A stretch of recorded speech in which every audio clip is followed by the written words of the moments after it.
Bonjour à toutes et tous et bienvenue pour cette deuxième édition des webinaires co-organisés par France Active et Régions de France. Vous êtes plus de 600 inscrits et à suivre en direct ce webinaire.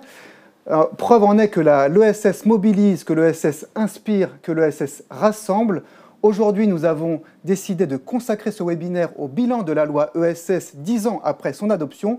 Et pour ce faire, nous vous proposons 3 tables rondes qui doivent nous permettre de dresser un diagnostic de cette loi, qui doivent nous permettre aussi d'identifier et de caractériser les expériences innovantes et les mesures emblématiques qui ont pu avoir lieu durant cette période, et enfin de se projeter dans l'avenir pour voir dans les 10 ans qui viennent comment l'ESS doit évoluer. Alors pour ce faire, nous avons aujourd'hui 3 invités pour démarrer cette table ronde.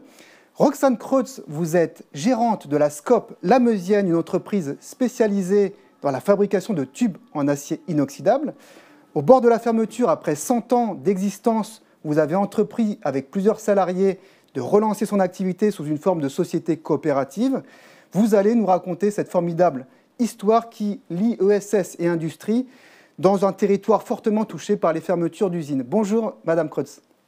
Bonjour, merci de m'accueillir dans ce webinaire. Alors, on va continuer, je vais présenter donc les autres invités. Denis Dementon, vous avez été urbaniste puis chargé de mission au Conseil national de l'insertion par l'activité économique. Vous avez ensuite rejoint le réseau France Active et contribué au développement du réseau, notamment sur l'ensemble du territoire en assurant l'animation des 41 fonds territoriaux.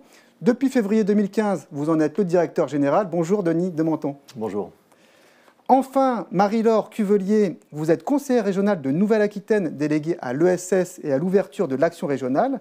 Vous avez aussi une longue expérience en tant qu'actrice et praticienne de l'ESS, puisque vous avez notamment créé et dirigé la coopérative Tiers-Lieux, puis France Tiers-Lieux, dont vous avez été secrétaire générale durant 3 ans. Votre double regard d'élu et d'actrice de l'ESS nous intéresse particulièrement, et c'est donc à vous que je vais poser la première question pour démarrer cette table ronde. Alors, lors de l'adoption de la loi en 2014, vous étiez pleinement impliqué dans ce grand mouvement qui a favorisé l'émergence des tiers-lieux. Vous êtes désormais élu régional en charge de l'ESS. Diriez-vous qu'il y a eu un avant et un après loi Hamon ? Oui, tout à fait. Bonjour à toutes et tous. Merci beaucoup de l'invitation. Effectivement, il y a eu un avant et un après. Donc, comme vous l'avez souligné, j'étais à l'époque actrice de l'ESS. Je dirigeais une association que je transformais en société coopérative d'intérêt collectif. Donc, on ne se préoccupait pas forcément trop de ce qui se passait au niveau juridique et législatif. On était vraiment les mains dans le cambouis. Par contre, avec le recul, avec 10 ans de recul, et en tant qu'à la fois élue et actrice de l'ESS, oui, je peux dire qu'il y a eu un avant et un après, ne serait-ce qu'en termes de visibilité, de compréhension de ce que c'est, de nos spécificités de l'économie sociale et solidaire. La loi a permis de définir ce que c'était, d'apporter des critères un petit peu indispensables. Je pense à un objet d'intérêt général ou une utilité sociale, une gestion démocratique évidemment, un ancrage local qui est plus que jamais important. C'est ce qui garantit le fait de ne pas pouvoir être délocalisé. Et donc on en parle de plus en plus aussi pour cela. Et puis la redistribution des bénéfices. Là aussi, voilà, on est sur des modèles qui sont orientés d'abord vers l'humain. Ça n'empêche pas d'être à l'équilibre, de faire vivre des gens aussi, d'avoir des salaires. Mais la lucrativité n'est pas l'obsession, j'ai envie de dire, de l'objet entrepreneurial. Et ça change tout. Donc cette loi, elle a défini ça, elle a permis de reconnaître aussi ce secteur dans toute sa diversité, et puis de finalement l'aider à se structurer aussi. Donc parmi les acteurs prépondérants, il y a évidemment les chambres régionales d'économie sociale et solidaire, qui sont pour les régions des interlocuteurs privilégiés. Il y a aussi le Conseil supérieur, il y a ESS France, et il y a la CGSCOP, enfin voilà, des instances, l'UDES, concernant les syndicats d'employeurs. Donc tout ça, c'est vraiment la loi qui a permis de légitimer toutes ces instances et de donner voilà, une vraie définition de ce qu'est l'économie sociale et solidaire et de ce qu'elle apporte de différent à l'économie. Alors justement, on y reviendra tout à l'heure. Je me tourne vers Denis Dementon. France Active était pionnier de la finance solidaire et accompagne et finance les entrepreneurs engagés et les structures les plus éloignées du réseau bancaire depuis plus de 30 ans. au-delà d'avoir apporté un cadre et une définition à ce qu'est aujourd'hui l'ESS, comme le précisait Madame Cuvelier, la loi de 2014 a-t-elle, selon vous, apporté l'équivalent sur la finance solidaire?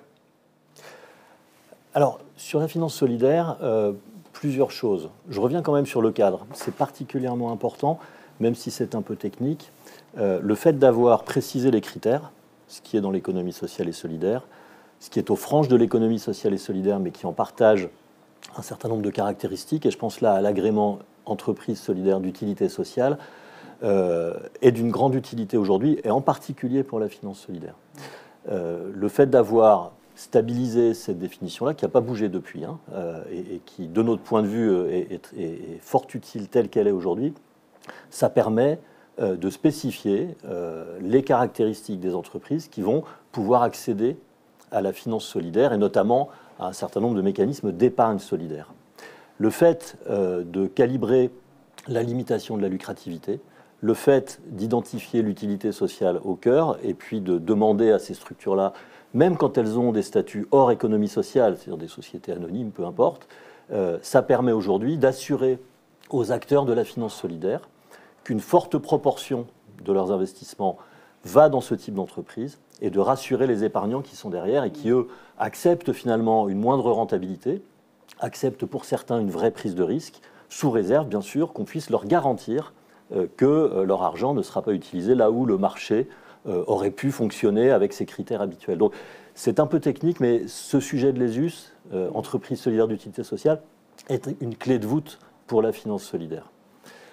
Deuxième point dans la loi, alors, un certain nombre de dispositions qui permettaient d'améliorer des dispositifs particuliers de financement d'acteurs de l'économie sociale et solidaire. Je pense au titre associatif. Je ne suis pas sûr aujourd'hui que ce soit vraiment ces dispositions spécifiques qui aient fait progresser les choses. Depuis, on a eu des choses importantes pour la finance solidaire qui n'étaient pas dans la loi de 2014, mais qui sont dans le prolongement. Et je pense notamment à la loi Pacte, qui a permis d'inscrire comme une obligation pour les gestionnaires d'actifs, l'obligation précisément de proposer des supports solidaires dans le cadre de l'épargne salariale étendue à l'épargne retraite et dans le cadre de l'assurance vie. Ça, on en attend beaucoup parce que ça permettra effectivement, toujours avec cette exigence liée à l'ESUS, de flécher des ressources importantes vers les projets qu'on veut soutenir. D'accord. Alors, cas pratique, Madame Kreutz, il y a 10 ans, au moment de l'adoption de la loi, vous entamiez vos études supérieures. Aujourd'hui, vous êtes gérante d'une entreprise, la Meusienne, qui est reconnue pour son savoir-faire et la qualité de ses produits. Je le rappelle, des tubes en acier inoxydable. Il y a 6 mois, cette belle aventure industrielle a bien failli se terminer. Qu'est-ce qui vous a conduit à vous tourner vers les outils de l'ESS et en l'espèce le statut de coopérative pour relancer cette entreprise? Racontez-nous un petit peu cette histoire incroyable. C'est vrai qu'elle est incroyable parce que le projet, on l'a monté en 42 jours. Donc c'est assez incroyable d'avoir pu monter ça aussi rapidement. L'histoire de la Meusienne, elle est particulière. Ça commence par une famille qui a un savoir industriel sur la construction de machines industrielles et qui, au fur et à mesure des années, donc depuis 1901, évolue au fur et à mesure du marché pour aller de la machine à coudre vers d'autres machines industrielles, vers le tube soudé en acier inoxydable, qui est notre fabrication toujours actuellement. Ils font ça depuis 1957. Et on est passé d'une famille à un premier groupe. Il y a eu des grosses fusions dans la partie métallurgie pour passer de chez ArcelorMittal à Peram, pour ensuite aller vers 2 fonds d'investissement qui n'ont pas fait leurs preuves, puisqu'on s'est retrouvé à la barre du tribunal à racheter notre entreprise. Et donc la particularité notre envie en tout cas de passer en coopérative est vraiment passée du constat que les fonds d'investissement avaient déjà pris tout ce qu'ils pouvaient prendre. Il n'y avait plus rien, ils ont pris les rails. Voilà, ils ont pris plein de choses. Il n'y avait pas de vision non plus. En tout cas, il y avait une vision gain immédiat, faire que des quick wins en moins de 3 ans. Une société industrielle, c'est difficile de faire des quick wins en moins de 3 ans. Et nous, on avait une vraie vision. Donc on est 40 salariés associés. Moi, je suis la plus jeune et la moins ancienne dans la société. Je suis arrivée en 2021. Et en fait, c'est une société qui avait un modèle économique viable, qui a un savoir-faire qui est quasiment unique, puisqu'on est l'avant-dernier tubiste de tubes soudés en acier inoxydable en France. Et dans le territoire, c'était important et majeur de conserver les emplois. Pourquoi ? Parce que la Meuse, ça fait partie de ces territoires qui ont subi des désindustrialisations sur désindustrialisations et qui avaient vraiment besoin de maintenir ces emplois et tout l'écosystème qui vit autour de ces emplois. D'accord.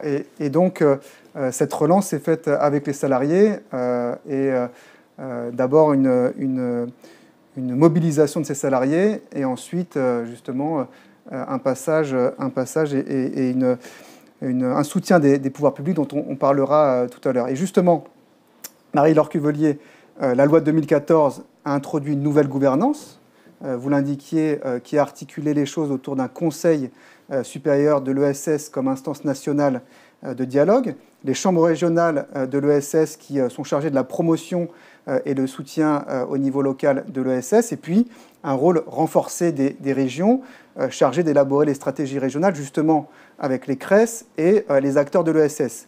Selon vous, cette architecture est-elle en phase avec l'esprit des acteurs de l'ESS ? Est-ce qu'elle a permis finalement de répondre aux critiques exprimées par certains sur le manque de professionnalisme des acteurs de l'ESS ? Je pense qu'elle y répond partiellement.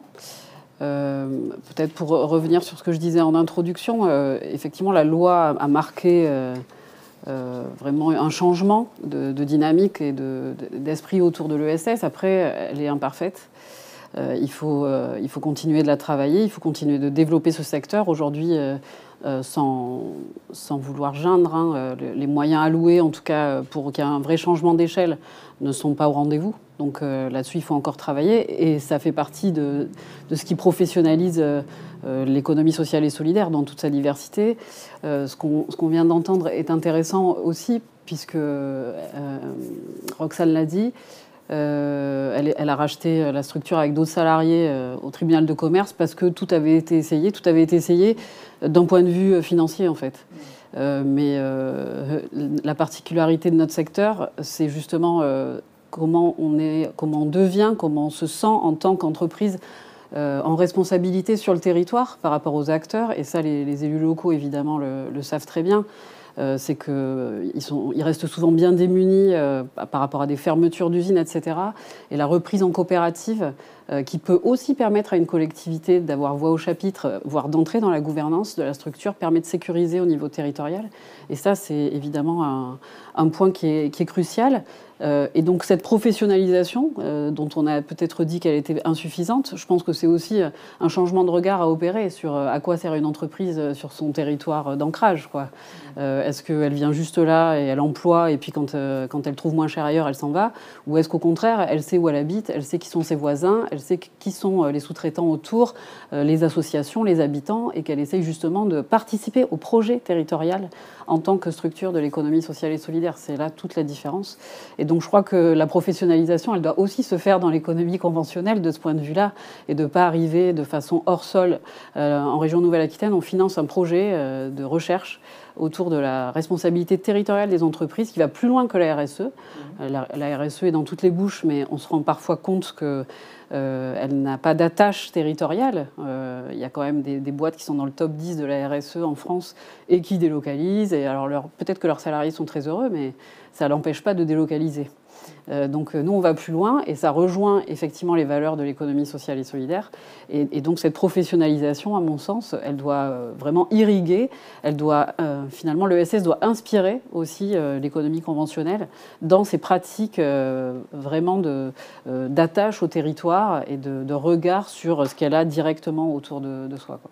Et le rôle d'animateur de la région vous a semblé être le bon positionnement, ce choix que la loi à opérer ? Alors par rapport à la compétence économique, oui, évidemment. Il faudrait même renforcer ce chef de filage, je pense. Alors au-delà du fait que par rapport à la loi ESS de 2014, il y a aussi l'idée de la compléter par une loi de programmation dédiée, parce que le court terme, c'est toujours compliqué à gérer, ça ne facilite pas la vie des entreprises et des projets en général. Mais je pense que la région est le bon interlocuteur, et puis ça répond directement aux chambres régionales, qui sont pour moi vraiment des structures d'appui très importantes dans l'écosystème, puisqu'elles rassemblent l'entièreté des réseaux d'acteurs, des écosystèmes. et surtout, on travaille ensemble à l'écriture de nos politiques publiques. On ne fait pas sans eux. Ça se concrétise aussi avec l'État par l'organisation tous les 2 ans de la conférence régionale de l'économie sociale et solidaire qui est inscrite dans la loi. Et donc ça a permis aussi de structurer finalement la vie de ces stratégies territoriales qui sont encore inégales selon les territoires et selon les régions notamment. Mais il y a une volonté, en tout cas collective de notre secteur, de se structurer, d'avancer et d'avoir une vision commune pour le développement de l'économie sociale et solidaire. Alors justement, je me retourne vers vous, Roxane, puisque lorsque vous avez décidé de sauver l'activité de la Meusienne, vous avez d'abord dû convaincre les salariés, on le disait tout à l'heure, et puis vous avez dû aussi convaincre les pouvoirs publics, les financeurs. Tout ça, on le sait, n'a pas dû être très simple, surtout, vous le disiez, en moins de 40 jours. Aujourd'hui, vous avez le soutien, a priori, de la plupart des acteurs publics. Comment vous avez réussi justement à gagner leur confiance? Quel a été votre secret indirectement? Alors, déjà, pour remettre dans la temporalité, nous, la liquidation a dû être faite le 17 mai. Moi, j'ai appelé l'URSCOP le 14 mai. Donc, normalement, une SCOP, ça ne se construit pas comme ça. Mais nous, on était au bord du mur. On n'avait plus d'autres options. Et parce que le seul candidat repreneur s'était retiré. Avait retiré son offre le 13 mai. Donc, à 4 jours de la liquidation. Et en fait, en 3 jours, on a dû motiver les salariés et dire, voilà, il y a un projet, il est viable. On doit se recentrer, rationaliser tout, que ce soit au niveau des bâtiments, du foncier ou des salariés. On a besoin de compétences clés. Vous êtes... Est-ce que vous voulez venir? Parce qu'en fait, c'est ça aussi une SCOP, c'est chacun est volontaire, puisqu'au démarrage, c'est chaque salarié qui met au capital. L'Union régionale des SCOP, elle vous met en contact avec les financeurs. C'est elle qui a prévu toute la partie par réunion avec tous les financeurs qui étaient autour de la table, qui, je rappelle, on a dû convaincre en moins de 42 jours, parce que 42 jours, c'était la date butoir du tribunal. En parallèle, on rachetait une autre entreprise qu'on a intégrée dans notre modèle. Donc c'est pareil, c'était aussi comment je réintègre cette entreprise-là. Donc il y avait 2 offres qui étaient concomitantes. Et vous avez des dirigeants de SCOP qui vous appellent parce que vous commencez à rentrer dans un réseau, dans ce cocon où on a chacun une histoire similaire. Quand quand vous n'êtes pas dans la transmission foncière, mais dans la partie redressement, liquidation judiciaire, c'est un grand groupe qui se sépare d'une filiale. La filiale ne tient pas parce que exsangue en général, ou qu'elle a besoin de restructurer. Et donc on se reconnaît, en fait, on arrive à se contacter comme ça. Et donc la mise en place, le contact avec les financeurs, le contact avec les pouvoirs publics, qui ont été extrêmement mobilisés. Pourquoi? Notamment parce que c'est la Meuse, et en Meuse, chaque emploi industriel est majeur. 40 emplois en Meuse, c'est monstrueux, en fait. Donc on avait besoin de ce soutien-là. En parallèle, nous, on pense beaucoup à des sociétés qui n'ont pas pu se structurer, qui devraient partir en liquidation, comme Stempa, qui est une papeterie centenaire, ou Bonduel à Saint-Mihiel. C'est des choses qui n'évoquent peut-être rien, mais en fait, sur le territoire meusien, c'est des entreprises qui font 100, 160 personnes, qui aujourd'hui vont retrouver un emploi industriel ou autre dans le coin, et c'est pas forcément évident. Alors justement, Denis de Menton, France Active intervient dans l'accompagnement du nouveau projet porté par les salariés de la Meusienne. Intuitivement, et probablement à tort, on attend moins l'ESS dans le champ industriel, encore moins dans celui de la métallurgie. Une récente étude de la Banque des Territoires a relevé les freins, justement, qui limitent le développement de l'ESS dans le secteur industriel. Comment le réseau France Active s'organise pour élargir son champ d'intervention, et en particulier dans le domaine industriel? Alors, effectivement, on attend beaucoup plus l'ESS sur les services, on a plutôt une vision de petites structures, on a plutôt une vision des métiers du Caire, des choses qui sont tout à fait vraies, qui sont des bastions, qui sont des points forts de l'économie sociale et solidaire. Nous, on a constaté déjà depuis plusieurs années qu'on pouvait tout à fait travailler sur des projets industriels. Alors, soit directement, notamment dans le cadre des coopératives, on peut citer Duralex, on peut citer la Meusienne, projets sur lesquels nous, on aime bien aller, parce qu'il y a de la sauvegarde d'emploi, parce qu'on est en phase avec ce qu'on croit sur l'économie sociale. Petit point important de ce que dit Roxane, ça, on ne peut pas le faire tout seul. Si on n'a pas une union régionale des coopératives qui prépare le projet, avec lesquels on a des relations de confiance, nous tout seuls, dans ce délai-là, on ne saura pas faire. Donc l'importance dans l'ESS du réseau et des habitudes de travail entre les professionnels de terrain, les réseaux et les financiers est absolument majeur. Comment est-ce qu'on fait sur des projets comme ça? Alors, il y a des difficultés spécifiques. On est sur des projets dont certains sont assez fortement capitalistiques. Quand on est sur une association culturelle, on a un modèle économique tendu, on a plein de difficultés, mais on a sans doute moins cette difficulté d'accès aux capitaux. Donc là, il faut qu'on puisse s'organiser, il faut qu'on puisse apporter des gamins. On a des questions de durée aussi, Roxane l'a dit, on ne va pas pouvoir stabiliser ça avec un retour sur investissement à 2 ans, à 3 ans, même à 5 ans. Donc il faut aussi qu'on puisse disposer de capitaux suffisamment patients pour pouvoir accompagner. Et puis un point qui est noté dans l'étude de la Banque des Territoires, que j'incite tout le monde à lire, je crois qu'elle sera disponible en ligne bientôt, c'est l'accès au foncier sur des projets, alors pas uniquement industriels, mais c'est particulièrement vrai sur des projets industriels et sur des extensions. Et donc là, il faut qu'on puisse trouver, avec les régions, avec les collectivités territoriales, avec des acteurs financiers tels que nous, pourquoi pas la Banque des Territoires, des solutions qui nous permettront de faciliter l'accès au foncier sur des projets qui, dans un premier temps, n'auront pas les moyens d'accéder à ce dont ils ont besoin. D'accord. Alors, on va maintenant aborder la dernière partie de notre table ronde, la partie conclusive. Et pour introduire les mots conclusifs de chacune et chacun, je me tourne vers vous, Madame Kreutz, pour vous demander quelles sont vos ambitions pour la Meusienne, pour les 10 ans à venir. En d'autres termes, quels sont vos rêves pour votre entreprise et le territoire de la Meuse où elle est implantée pour les prochaines années? Donc dans les 10 prochaines années, en tout cas moi je lu pour 4 ans, donc on va déjà faire sur 4 ans. Une grande ambition. Voilà, une grande ambition sur 4 ans. Ouais. Nous on veut contribuer, on va dire, sur 2 axes. Il y a un axe sur la partie souveraineté nationale, donc maintien de nos capacités sur la partie aéronautique, défense nucléaire. Ça va nécessiter certains investissements, mais il y a déjà des marchés qui sont accessibles aujourd'hui. Et une autre partie sur la partie transition énergétique et accompagnement dans les enjeux du changement climatique, sur toute la partie échangeur de chaleur, où aujourd'hui, quand vous avez la géothermie, la marithermie ou des panneaux solaires, vous pouvez avoir du tube en acier inoxydable dans ces sujets-là, ou toute la partie dessalement de l'eau de mer, par exemple. C'est vraiment... le tube, c'est multiple, vous en trouvez partout. C'est une industrie qui souffre un peu de son image. La métallurgie, c'est ancien, c'est sale, c'est de la graisse, c'est la terre. Mais au final, nous, on essaie d'être vraiment centré sur le local en achetant déjà européen, en vendant en Europe majoritairement. Et notre ambition derrière, c'est vraiment de pouvoir se dire que d'ici 10 ans, la Meusienne sera toujours là, transformée forcément, puisqu'elle va devoir s'adapter en fonction de l'évolution du marché aussi. Mais le tube, vous en avez partout. Regardez dans le métro ce matin, vous passez, vos barres de métro, c'est des tubes. Mais ça, il faut le savoir. Très bien, donc rendez-vous dans 10 ans pour effectivement pouvoir admirer, constater toute l'évolution industrielle de la Meusienne. Denis de Menthon, cet atelier nous a clairement montré l'impact positif de la loi de 2014 sur l'ESS, à travers le renforcement de son écosystème, la reconnaissance des différents acteurs, la démonstration de son utilité sociale, sociétale et environnementale.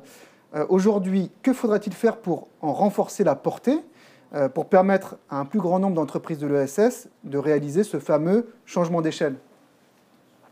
2 choses rapides. Alors, on pourrait y passer la journée. 3 heures. On a plein d'idées. J'en mets 2 sur la table. Bon, la première, c'est autour de la collecte d'épargne. Il nous faut des moyens. C'est vertueux parce que c'est l'épargne privée des Français, dont une grande majorité, à condition qu'on leur fasse une proposition correcte, souhaitent que leur épargne aille sur de l'économie locale, aille sur des objets sociaux, aille sur une économie qui fait du bien à la planète. Donc développer l'épargne salariale solidaire notamment. On a des sujets d'accès aux salariés des petites entreprises, donc on a des propositions sur la table pour élargir l'assiette. Il faut dynamiser l'assurance vie solidaire. On n'a pas encore suffisamment de flux. Et puis la deuxième condition, c'est un appui public pour le coup, et je pense notamment en termes de garanties. Apporter des garanties publiques pour permettre aux acteurs financiers de prendre un peu plus de risques et d'être un peu plus patients, c'est déterminant. Avec un point européen, on va rentrer dans une phase de préparation de la future programmation européenne. Le Fonds européen d'investissement aujourd'hui nous soutient en garantie et il faut qu'on puisse pérenniser, voire développer ces moyens. Donc en gros, une mobilisation de tous les acteurs et de la société sur des projets comme celui que Roxane a apporté avec les salariés de la Meusienne. Oui, c'est ça, hein, les citoyens, épargnants, entrepreneurs éventuellement, des acteurs financiers privés qui gèrent, et puis des acteurs publics qui intègrent ce type de projet dans leur politique publique locale. Alors, Marie-Laure Cuvelier, les régions, et en particulier la région Nouvelle-Aquitaine, portent des politiques volontaristes en faveur du développement de l'ESS. Une récente étude de Régions de France montre qu'elles y consacrent plus d'1,2 milliard chaque année. Aujourd'hui, qu'est-ce qui leur permettrait, selon vous, d'aller beaucoup plus loin ? D'investir plus, évidemment. Et je l'appelle de mes voeux à tous les échelons. Alors, je pense qu'il est important, pour avancer, de maintenir quand même une stratégie propre à l'ESS dans toutes les régions, qui ne soit pas fondue dans le SRDE2I. Je pense que c'est important de savoir... SRDE2I, donc le schéma de développement économique de la région. Exactement, et donc qui permet effectivement de définir les grands axes et la vision qu'une région a pour son économie. L'ESS doit garder ses spécificités, mais effectivement amplifier le signal vraiment et échanger d'échelle, de façon à justement être notamment une alternative dans les reprises d'entreprises. Le taux de reprise en coopérative est extrêmement faible, alors qu'il y a de plus en plus d'entreprises à reprendre, soit parce qu'elles cherchent un successeur, soit parce qu'elles sont en difficulté. Et de fait, la coopérative est comme une solution. Exactement, est tout à fait un outil hyper pertinent pour impliquer les salariés, pour limiter aussi les difficultés de recrutement. Je pense qu'il faut savoir qu'un salarié qui travaille en partie un petit peu pour lui, ça change tout, vraiment, de se lever le matin et de savoir pour qui on travaille, près de chez soi. Donc tout ça, c'est évidemment des changements de paradigme à opérer. C'est pas une utopie. L'économie sociale et solidaire, c'est une réalité qui existe dans les territoires, notamment dans les territoires ruraux, qui va s'implanter là où il n'y a pas de marché, justement. Donc il faut d'autant plus s'en saisir. Je pense aussi à la question des EHPAD. On a vu dans l'actualité des affaires assez tristes, assez sinistres. Et ça, avec le non lucratif privé, on peut aussi essayer de changer les choses dans certains secteurs. Donc l'ESS, ça revêt tout ça. Et je pense que c'est aussi porteur de toutes ces bifurcations qu'on appelle de nos voeux en matière environnementale et sociétale et économique. Et qu'il faut évidemment s'en saisir au niveau régional, mais à tous les échelons. Très bien. Un grand merci à vous pour ces échanges extrêmement riches, faits de belles histoires, d'engagement, de volontarisme politique. Je cède désormais la place à mon cher collègue de France Active, Luc Tabouret, et à ses invités. Mais avant d'ouvrir cette nouvelle table ronde, je vous invite à découvrir une entreprise exemplaire comme seul l'ESS peut en offrir. Il s'agit de la Collecterie, une entreprise située à Montreuil qui collecte, qui trie, qui répare, qui transforme et qui donne une seconde vie à vos projets. Je m'appelle Nicolas Almodovar, je suis responsable de développement à la Collecterie depuis 2017. La Collecterie, c'est une association qui a été créée en 2013 par un collectif d'habitants qui s'est implanté à Montreuil, qui aujourd'hui compte presque 70 salariés 10 ans après. La Collecterie, c'est une ressourcerie solidaire qui a pour objectif de sauver les objets dont les habitants ou usagers n'auraient plus l'utilité en proposant une boutique solidaire, et elle fait également de l'accompagnement socio-professionnel de personnes éloignées de l'emploi. Il faut imaginer que pour essayer de sauver des objets, il va falloir mobiliser des espaces, de l'expertise, il va falloir être organisé et technique pour pouvoir trouver des solutions à l'ensemble des catégories d'objets qui nous parviennent. Ce qui est audacieux, c'est de se lancer le défi finalement de vouloir trouver une seconde vie à des objets qui arrivent des fois dans des états un petit peu délabrés, sales, et il va falloir mobiliser toutes les compétences disponibles dans l'association pour pouvoir leur trouver une seconde vie. La Collecterie, elle est engagée d'abord et surtout d'un point de vue écologique, avec une idée vraiment de trouver une solution par le prisme des déchets aux objectifs de transition écologique de nos modèles de société. Elle est engagée parce que cette solution de transition, elle la pense comme étant possible uniquement en travaillant avec les personnes qui sont exclues du marché du travail, et également dans une logique de développement économique, mais sortie des enjeux de lucrativité d'un capitalisme marchand destructeur. Alors France Active nous a accompagnés à des moments clés de développement de l'association, notamment par des moyens de financement, des facilités bancaires, des avances de subventions sur différents dispositifs, et ce depuis la création de la Collecterie.